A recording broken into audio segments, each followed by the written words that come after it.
Oke. Assalamualaikum warahmatullahi wabarakatuh. Kembali lagi bersama kami tim Karoma, podcast Karoma. Kali ini kita mendatangkan narasumber yang pasti viewers nggak asing. Di sini ada Agus Asadul Arifin dan Ustadz Muhammad Iqbal. Mereka ini beliau adalah senior kita di HKI tahun-tahun dulu. Untuk mas-mas yang ganteng ini, viewers pasti bertanya-tanya, kenapa kok Mas Iqbal dan Gus Arif ini terlihat ganteng? Jawabannya satu, karena di sini ada saya. Karena lampu. Bukan. Mungkin gini ya, kita cari panggilan sayang kita kepada viewers. Jangan viewers. Karena ini acara Karoma. Karomi lagi. Oke. Para Karomi. Oke. Cewek Karoma. Oke. Para Karomat pasti mengidam-idamkan bahwa dua orang ini adalah orang yang lebih ganteng dari saya. Kan kita itu punya kesadaran, di bawah alam sadar itu pasti punya mindset membandingkan. Lapo toh kok Gus Arif lebih ganteng kok Ali. Jelas kok kan. Para Karomat jelas punya mindset seperti itu. Lapo toh Ustadz Iqbal lebih ganteng dari Ustadz Arif, dari Ali. Ya, jawabannya cuma satu. apa? Ya mereka berdua kalau nggak ada saya gak terlihat ganteng. Artinya kalau ada kesimpulan bahwa ini adalah cerah karena memang ada gelap. Karena memang ada gelap. Gak bisa kita menetapkan ini cerah kalau tidak. Iya bisa.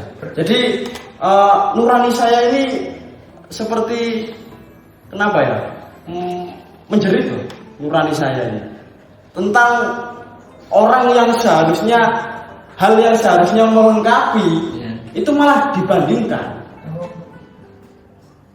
Itu yang salah berarti. Nah, membandingkan kan lebih cenderung ke mengunggulkan yang satu dan menjatuhkan yang satu. Yang sebenarnya kan kita kan saling melengkapi kan? Betul. Sebenarnya saya enggak makanya statement sampean ganteng sama jelek. Apa? Kenapa mereka tampak ganteng karena ada saya? Itu yang merendahkan sampean sendiri. Jadi kalau dari awal Anda sudah merasa jelek ya usah Gak usah lain. Ini kawan yang disalahkan. Anda sendiri yang salah. Ini aku biar menggiring para karomat ini mudah memahami. Oh siap. Pun kita masuk ke pembahasan. Ya. Hari ini kita akan membawakan materi atau tema tentang silaturahim. Karena dekat-dekat ini kan kita akan menyambut event agung agama kita, yakni Hari Raya Idul Fitri. Di mana di hari itu kita kan seringkali yang sudah ditradisikan itu kita bersalam-salaman ke tetangga-tetangga, saudara-saudara, silaturahim lah. Nah, mungkin karomat-karomin masih banyak yang awam tentang makna silaturahim. Mungkin dari Gus Arif dulu bisa menyampaikan tentang makna silaturahim. Pak Iqbal. Oh, Pak Iqbal dulu. Yang minta tema kan Pak Iqbal. Oh, Ustadz Iqbal ya. nanti jadi jenengan yang menambah. Siap. Jadi yang kita bahas kali ini, pertemuan kali ini adalah silaturahim. Kemarin sana. Hai para karomat. Karomat saja yang bisa. Karomin juga sama. Oke. Karomin itu berarti Karim. Karim Benzema. Tadi yang dinamakan oleh. Karim Benzema. Karim Bapak. Karim Bapak itu. Karena masih dulu dengan Karim Benzema. Oke. Langsung saja, silaturahim secara global ya. Secara global itu kan terdiri dari dua kata, sila dan rohim. Silat dan rohim. Silat dan rohim. Silat. Jadi sila itu atau biasa dari kata wasol, sila itu yang artinya menyambung. Nyambung, kemudian rohim itu kasih sayang. Kasih sayang. Jadi makna silaturahim itu menyambung kasih sayang. Hal ini konkret dibuktikan apa? Ketika kita silaturahim, kita diberikan sesuatu hal yang tulus atau hadiah. Dia yang sengaja. Itu maksud saya. Gak usah bertele-tele. Kata Mas Admin gak usah bertele-tele bahasanya. Sangu. Itu diberikan hal yang tulus. Meskipun kita tidak mau apa-apa ke tuan rumah.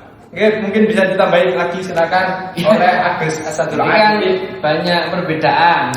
Sebetulnya penyebutan silaturahim sama silaturahmi itu yang benar itu yang mana? Yang tepat itu yang mana? Karena orang-orang itu ada yang menyebut silaturahmi, ada yang menyebut silaturahim, ya kan? Gini, yang silaturahmi ini maknanya menyambung kasih sayang. Kalau rahim itu lebih ke arah ke keluarga gitu. Sanak. Jadi ada hubungannya dengan kekeluargaan gitu. Jadi saya itu yang lebih condong kepada silaturahmi, menyambung kasih sayang. Sesuai dengan penjelasan Pak Iqbal tadi, Ustaz Iqbal tadi, yaitu ada ketulusan di situ. Berarti kan ketulusan itu erat hubungannya dengan kasih sayang. Kenapa kok saya cenderung ke itu? Karena sejatinya kalau kita pakai istilah rahim, keluarga itu sebetulnya hubungan keluarga itu nggak perlu disambung lagi karena kekeluargaan itu tidak pernah putus, tidak pernah, bahkan sampai mati pun orang berkeluarga itu tidak pernah putus sejatinya. Sehingga kalau orang memaknai menyambung persaudaraan lagi, itu sebenarnya makna majas. Karena persaudaraan itu tidak pernah putus. Misalkan sama berjalan di sebelah kuburan, ada kuburan baru sih. Loh, ini kuburannya siapa? Kuburannya Pak Kerno. Enggak terlalu keras ya. Iya. Sama Pak Kerno. Oke. Nah, karena siapa? Itu loh dulure Pikistom. Orang masih sudah mati pun masih disebut dulure Pikistom yang urip. Jadi persaudaraan, hubungan persaudaraan itu tidak pernah putus. Maka menyambung persaudaraan itu makna majas. Sehingga saya lebih tepat silaturahmi itu menyambung kasih sayang itu. Rahim. Rahmat. Apa istilahnya? Apa isinya rahmat itu ya? Kasih sayang, ketulusan, kemudian apa adanya itu dan sebagainya itu. Berarti secara hakikat nggak ada sesuatu yang terputus, tapi adanya silaturahim itu kita memperkuat hubungan ya, bukan menyambungkan ya. Betul. Seperti makna majazi kalau hakikatnya seperti itu. Oke. Terus kemudian tentang halal bihalal. Halal bihalal ini adalah istilah yang sangat masyhur di kalangan kita. Ini sebenarnya dari istilah halal bihalal ini awal mulanya gimana, Gus? Saya. Awal mulanya kita mungkin sudah tahu bahwa halal bihalal ini istilah yang pertama kali dikeluarkan oleh Mbah Wahab Basbullah, kiai kita di sini. Ya.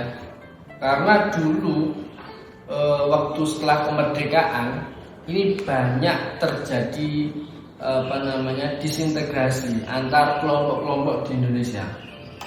Kemudian ya banyak yang tidak mau duduk bersama untuk saling bermaafan, saling ngobrol dan sebagainya. Lah momen Hari Raya Idul Fitri Bung Karno kebingungan, ini gimana? Kok orang-orang setelah kemerdekaan malah punya pendapat ini, nggak mau bicara dengan ini juga sama, nggak mau bicara, nggak mau duduk bersama gitu. Bingung bagaimana agar kita bisa duduk bersama untuk membahas kemajuan negara kita. Akhirnya kepikiran dan ini ada satu ulama karismatik, bahwa Basbullah panggilan bahwa ke istana Kemudian dimintai bahwa ini gimana orang-orang terjadi seperti ini. Kalau kita mengadakan kumpulan, terus kemudian kita istilahkan silaturahmi, itu sudah biasa. Orang itu jelas nggak mau berangkat, di undangan jelas nggak mau berangkat. Alah silaturahmi jelas nanti maaf-maafan nggak bisa ini nanti, karena ini sudah panas. Gejolak disintegrasi tadi loh. Akhirnya gampang itu Bung Karno. Ganti aja istilah silaturahmi itu. Gini, bermusuhan itu kan nggak boleh, haram kan. Kalau melakukan keharaman berarti harus dihalalkan. Berarti apa? Ya istilahnya ganti aja, halal bihalal. Beres. Itu bawa sejarahnya itu bawa kiai kita. Hanya dengan istilah. Dan nyatanya memang sampai saat ini terbukti masih dipakai. Dan itu kalau silaturahmi itu kan hakikatnya, isinya, kontennya yang ada di halal bihalal. Tapi andaikan tidak ada halal bihalal, coba halal bihalal itu kan memformalkan silaturahmi.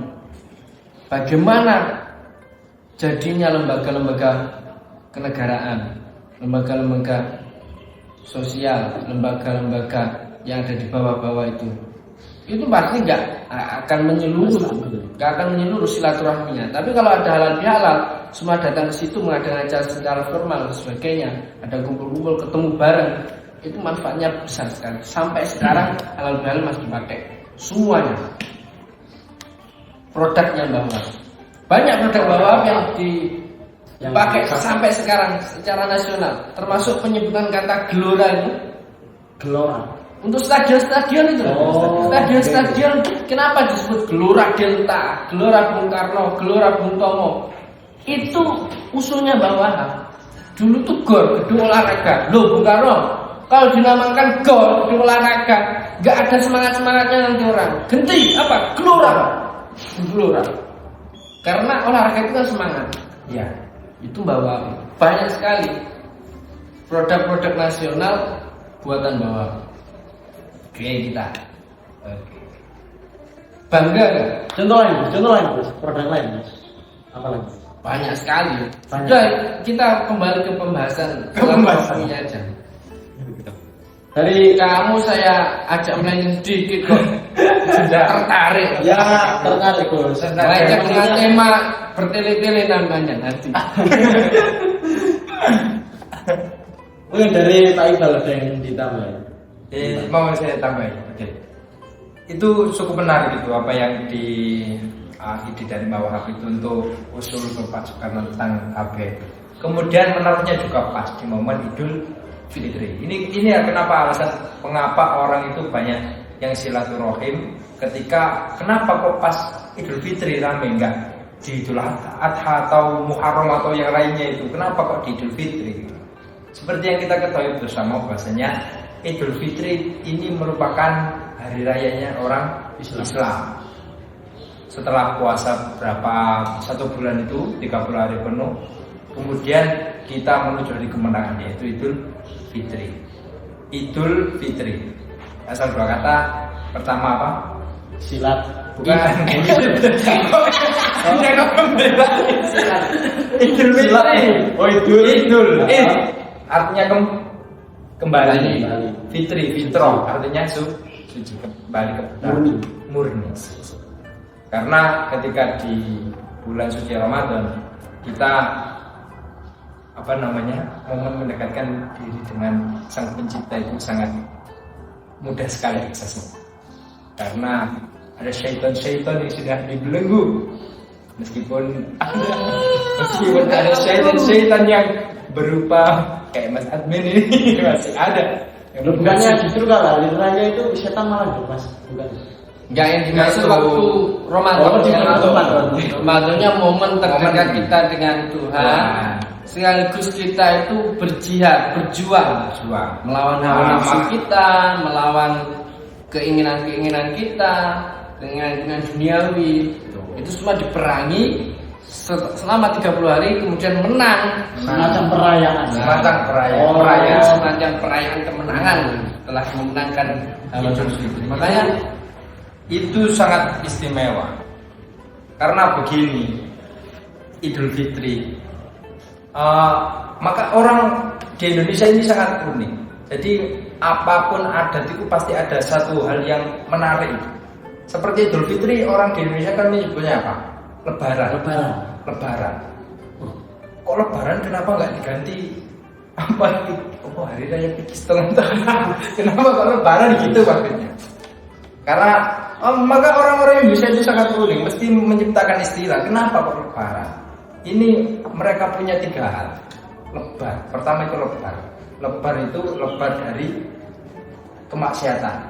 Lebar dari kemaksiatan. Kemudian yang kedua ada lebur. Karena di bulan puasa pastinya kita dosa-dosa kita diampuni oleh Allah Subhanahu wa taala. Amin. Kemudian yang ketiga adalah yang pikir. Kemudian lebar sama lebar beda. Yang ada satunya lagi itu lebar dari rahmat Allah Subhanahu. Oh, mendapatkan rahmat karena rahmat Allah lebar sekali.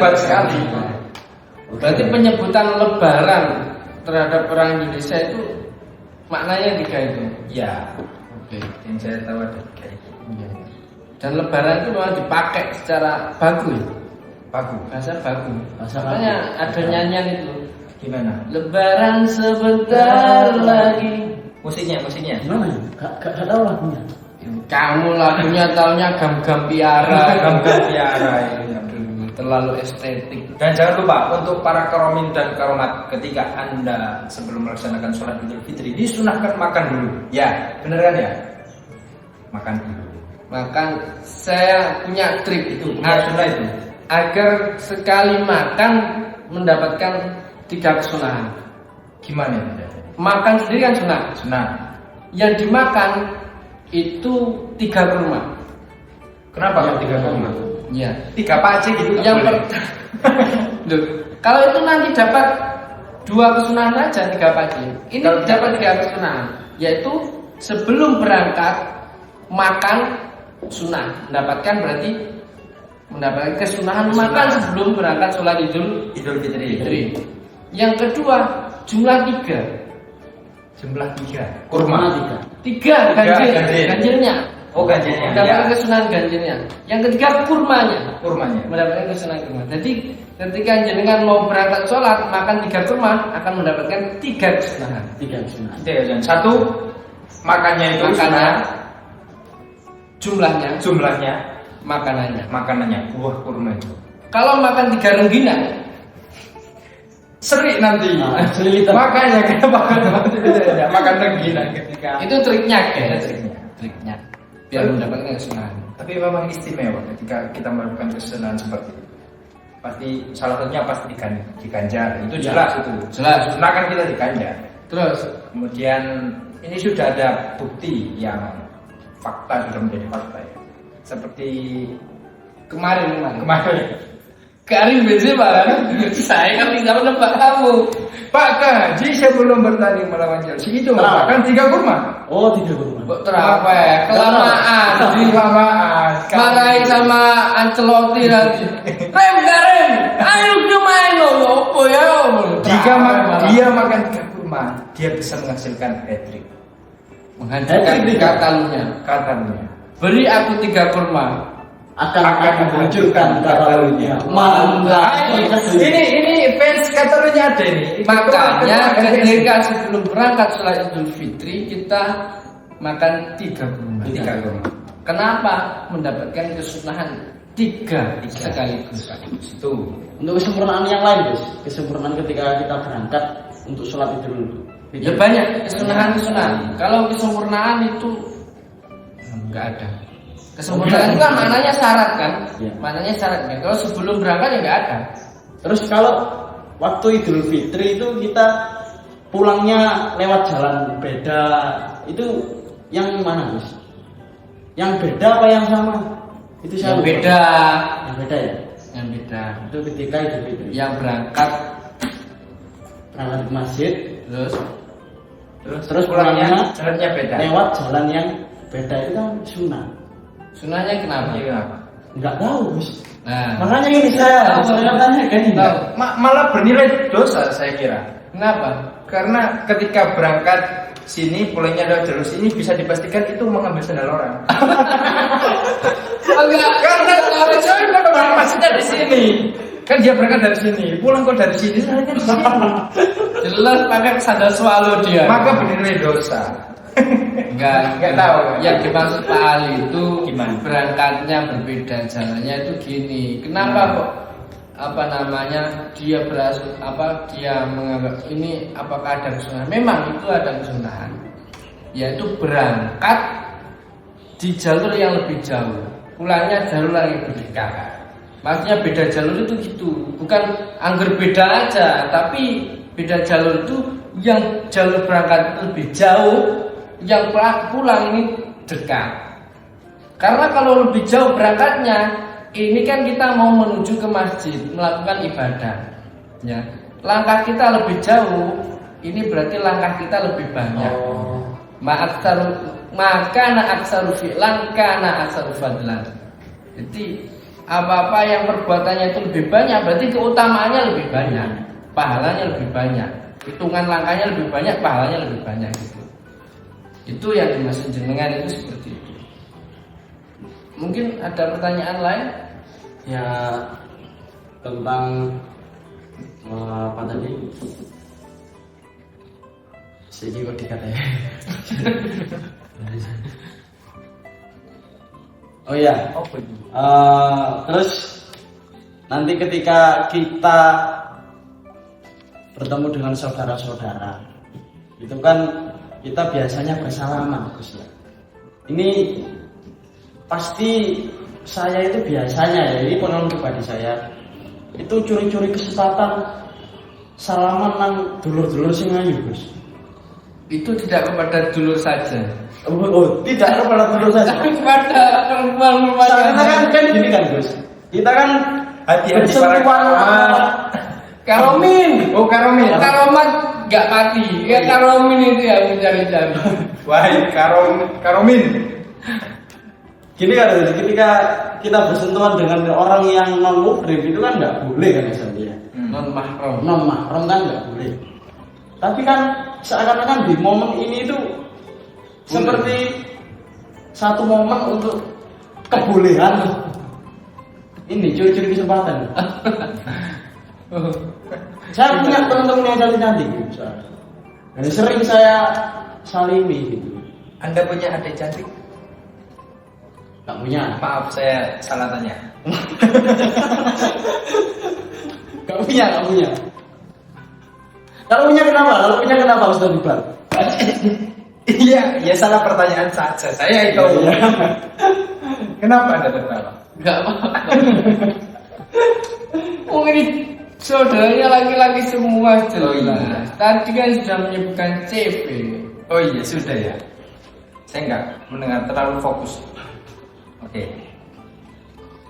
Pertanyaannya, hukumnya berjabat tangan. Iya, berjabat tangan. Saya mengambil pendapat yang kontra saja ya.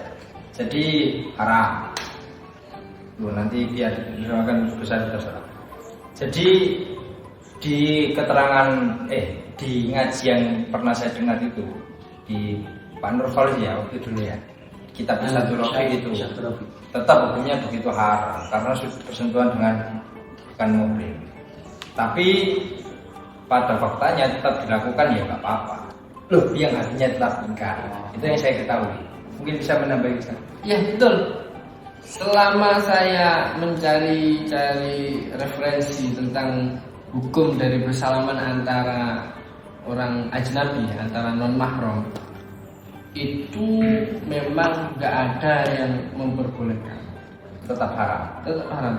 Ada itu yang gini, yang dengan orang perempuan yang tua, yang sekiranya itu tidak menimbulkan, dan itu pun di hadapan umum dan sebagainya, itu sangat kebolehannya sangat bersyarat sekali.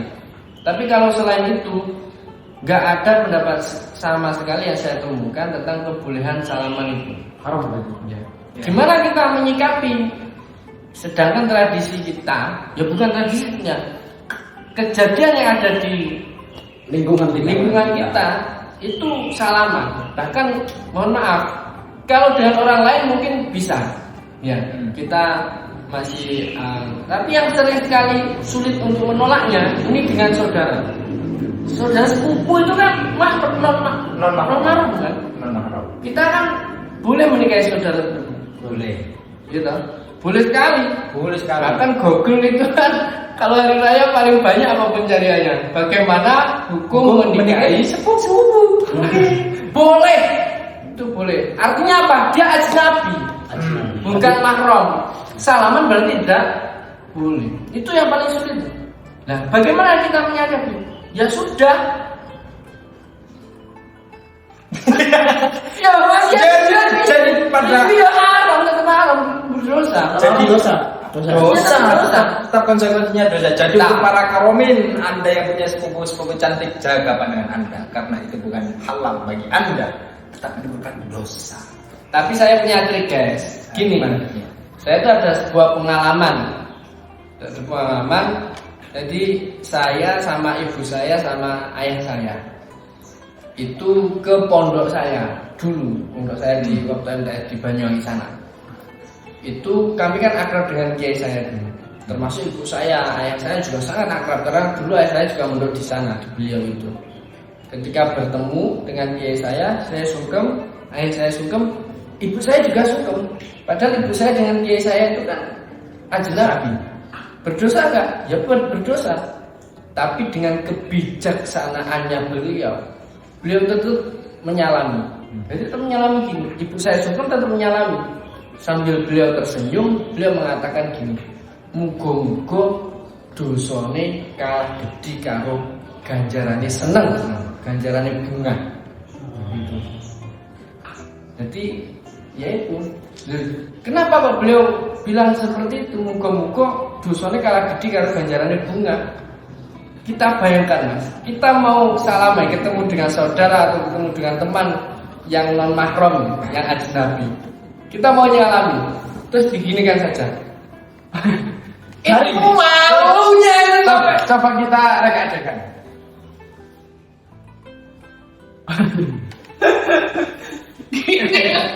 Sampai kalau seumpama itu malu tuh sampai mati sakit gitu Mas.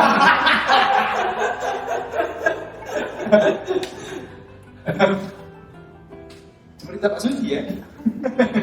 Kan gitu loh.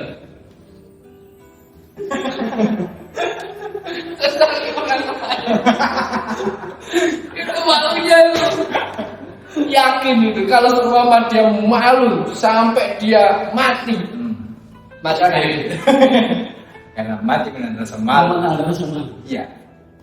Makanya beliau bilang itu, muga-muga dosane artinya apa? Muga-muga dosane kalah gedhi karo ganjarane. Berarti beliau ini tetap meyakini bahwa itu berdosa. Karena ajnabi. Jadi walaupun kita lakukan yang menjadi catatan, kita harus meyakini bahwa itu dosa. Rahmat Allah lebih tinggi daripada. Gak boleh kita meyakini itu halal, gak boleh. Itu.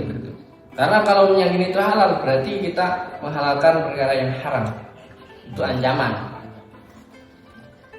Mungkin ada tambahan dari Pak Mas Ustadz Iqbal yang sudah tadi tentang tunjangan finansial ketika ini tadi saya dengar itu ada lembaganya ya. manfaat silaturahim. Manfaat silaturahim. Manfaat banyak. Salah satunya itu kan mengangkat derajat seorang muslim itu sendiri yang ketika melaksanakan silaturahim.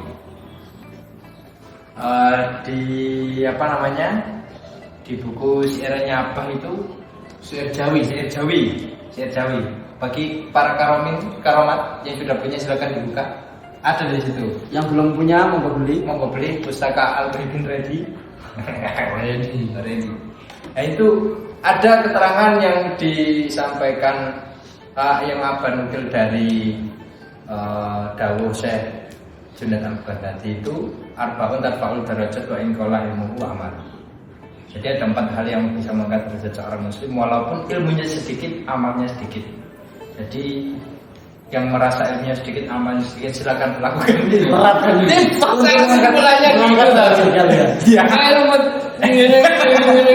Silakan lakukan empat tadi ini. Yang pertama ada al-ilmu, kedua itu tawaduk, ketiga sakho, loman itu ya.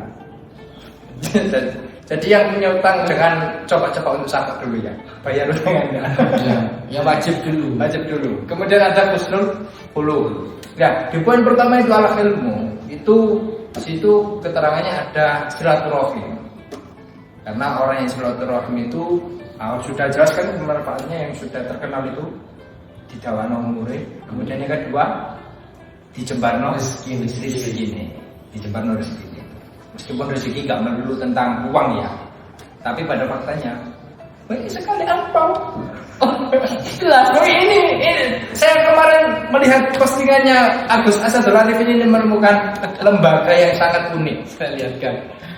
Ini dari lembaga Lembaga apa tadi? namanya LPOSR. LPOSR. Lembaga Pusat Otoritas Sanuryoyo. Pusat itu. Jadi ini hasil penetapan dari lembaga tersebut. Jadi yang punya otoritas otoritas penetapan Hangu Hariroyo ini lembaga ini. Ada lembaga. Ada. Ini tertulis hasil penetapannya. Boleh silakan disampaikan biar para karomat dan karomin ini resmi Lembaga ini penetapan lembaga. Yang pertama gini, ini usia 10 tahun ke bawah. Kalau keluarga anak sendiri 50.000. 10 tahun ke bawah. 10 tahun ke bawah. Ponakan yang bawa oleh-oleh orang tuanya 25.000. Yang ponakan tapi wong tuanya nggak bawa apa-apa 20.000. Anak dulur dekat 10.000, anak dulur jauh 10.000. Yang bukan keluarga, anak tetangga tapi se-RT 5.000. Anak tetangga tapi beda RT masih se-RW 5.000. Nggak tahu siapa anak siapa, tahu-tahu datang 2.000 saja. Banyak yang sudah ini. Banyak tahu-tahu datang itu. Banyak Ini sekali. sudah kita berbaik hati 2.000. Karena apa? Yang tahu-tahu datang itu biasanya tahu permen Yupi. iya permen Yupi itu Karena 10 tahun ke bawah. iya permen Yupi itu coklat bener-bener itu apa namanya Roka. Jadi meskipun ini bayi H plus 1 jam itu juga dapat ya.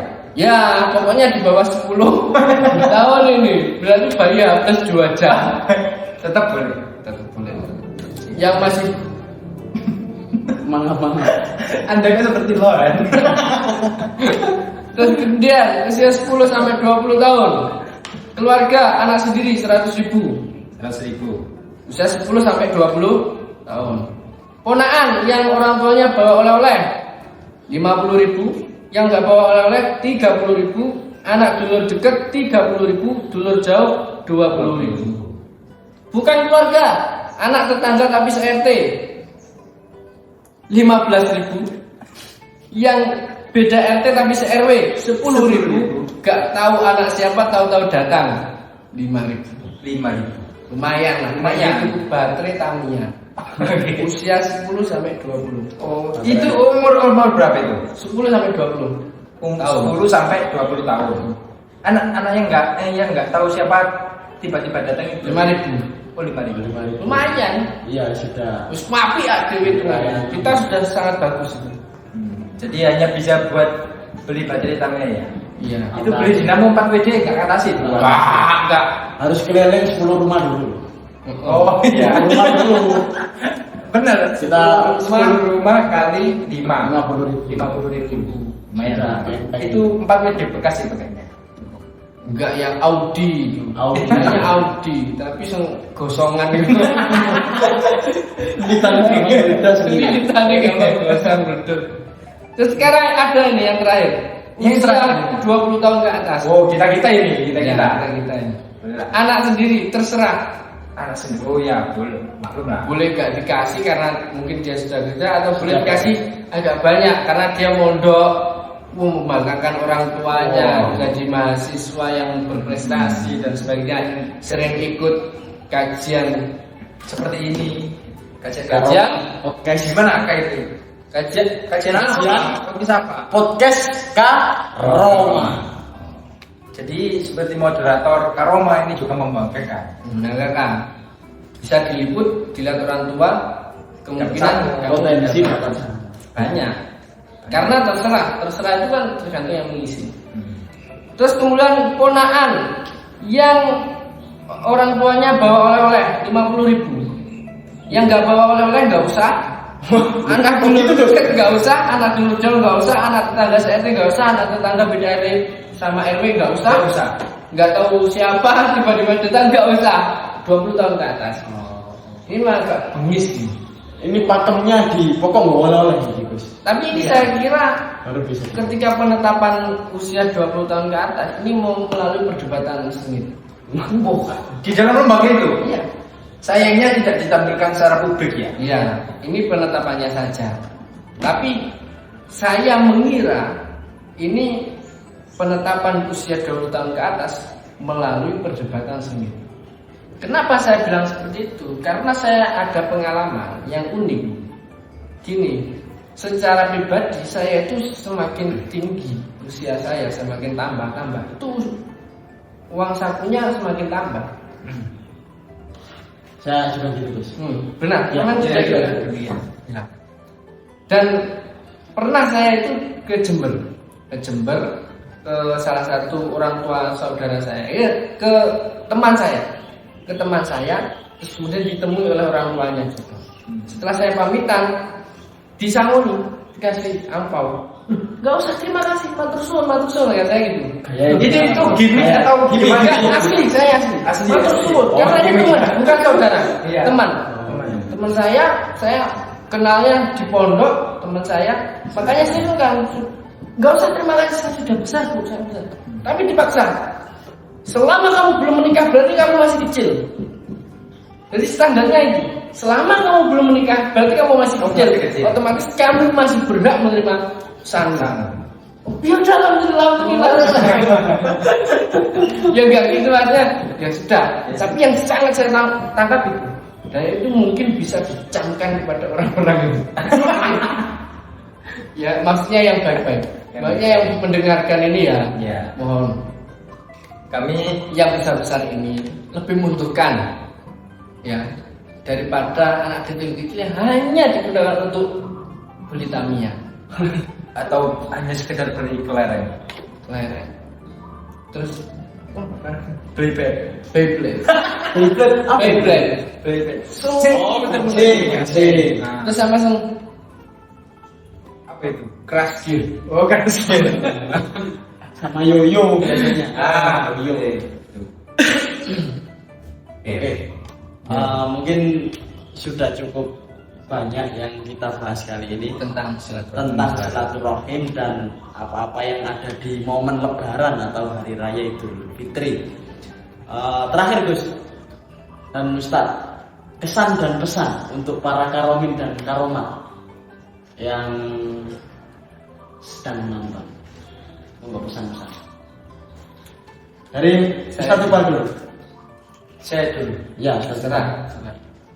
Mungkin mau minta maaf dulu, baik batin dulu. Oh iya.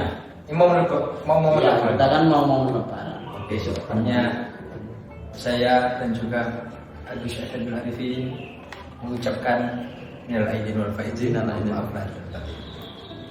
Jadi kesan yang pertama saya kira sungguh bagus sekali program dari para tim Karoma ini. Karena tentunya kita memerlukan ulasan-ulasan yang banyak untuk meningkatkan grade bagi terlebih di kampus, ya Bapak khususnya prodi HKI. Entah itu permasalahan hukum atau permasalahan yang lainnya. Oke, lanjut. Kalau saya tadi tentang acara ini sudah. Saya pesan ketika hari raya tetap harus kita saling menjaga silaturahmi kita kepada sesama, ya. Walaupun itu beda agama pun kita juga harus tetap saling. Karena apa? Di momen ini kita adalah momen terbaik terbaik. Karena semua orang podo longgar sama kosongnya, maka kita manfaatkan, jangan terlalu banyak gini. Apa itu gini? Game atau mainan HP. Ini kita lepas, kita gunakan kaki kita untuk bersilaturahmi. Karena manfaatnya sangat banyak. Salah satunya tadi disebutkan akan panjang umur. Panjang umur itu berarti panjang kemanfaatannya. Bukan umurnya semakin panjang, tidak. Majazi itu. Bukan kok kita silaturahmi asalnya usia kita 80 kemudian jadi 100, silaturahmi lagi jadi 150, 200, enggak. Tapi ini istilah majazi. Bukan majazi sebetulnya. Tapi ini apa? Umur itu makna kata asalnya itu adalah isi. Isi apa? Isi dari ajal. Kalau umur secara umum kita itu aslinya katanya itu maknanya adalah ajal. Ajal itu space yang diberikan Tuhan dari 1 sampai 60, 1 sampai 63, 1 sampai 70 batas. Itu namanya ajal. Itu tidak bisa dikurangi, tidak bisa ditambah. Idza jaa ajaluhum la yastakhiruna wa la yastaqdimun ya. Enggak bisa ditambah, enggak bisa dikurangi. Itu ajal namanya, space yang diberikan Tuhan. Kalau umur ini isinya. Lah isi ini bisa bertambah, bisa berkurang. Isi itu apa ya? Tergantung yang mengisi. Kalau kita manfaatkan untuk silaturahmi akan bertambah. Artinya apa? Kemanfaatannya bertambah. Akhirnya akan dikenang oleh orang. Sampai mati pun orang tetap akan mengenang. Artinya kalau orang tersebut dikenang terus, dia terus hidup. Bener kan? Berarti umurnya panjang. Kalau orang meskipun masih hidup, tapi kalau sudah tidak ada yang membahas, tidak ada yang mengenang, dia sudah mati. Sejatinya sudah mati. Makanya di One Piece itu ada salah satu percakapan yang menarik. Kapan seseorang itu disebut mati yang sejati? Dijawab oleh temannya, ketika orang terkena tembakan. Bukan. Ketika orang memakan buah yang beracun. Bukan. Ketika orang dipiting dasi. Bukan. Orang yang mati sejati itu ketika dilupakan. Itu. Bung Karno masih hidup sekarang. Bahwa masih nyatanya kita bahas terus kan. Dari tadi itu. Itulah yang dimaksud menambah melakukan silaturahmi, menambah umur. Cuma orang itu memang jumbo itu gak jelas. Kadang menyebut umur ajal itu sebagai umur, karena ya memang antara adah dengan isi itu kadang orang berbeda penyebutan. Jumbo dalam penyebutan. Misalkan kamu itu ada gelangsing atau ada wadah itu isinya beras, kamu akan mengatakan coba ambilkan berasnya, padahal di situ ada gelangsingnya. Atau kadang kamu bilang coba ambilkan gelangsing itu, padahal di dalamnya ada berasnya. Itulah makna umur sama ajal. Ya itu ya pesan saya ya. Terus jaga silaturahmi. Taruh artinya. Taruh. Kecuali dan sama karomat. Ayo karomat. Salam dulu. Jangan bosan-bosan melihat podcast kami, podcast Karoma. Saya pamit undur diri dari saya selaku moderator dan para narasumber. Kalau ada sesuatu yang luput atau salah omong, kita semua mohon maaf. Berarti habis ini ganti namanya, bukan Karoma. Kalau Karoma kan apa? Kajian Ramadan mahasiswa. Kajian Ramadan mahasiswa. Itu Karoma. Kalau Syawal. Kasama. Kasyawa. Oke. Kajian Syawal mahasiswa. Ya kasama. Oke. Terima kasih kepada Karomin Karomat yang setia menonton sampai akhir. Jangan lupa terus diikuti channel kami, acara kami. Semoga tetap mendapatkan manfaat dari apa yang kita lakukan. Assalamualaikum warahmatullahi wabarakatuh. Podcast Karoma.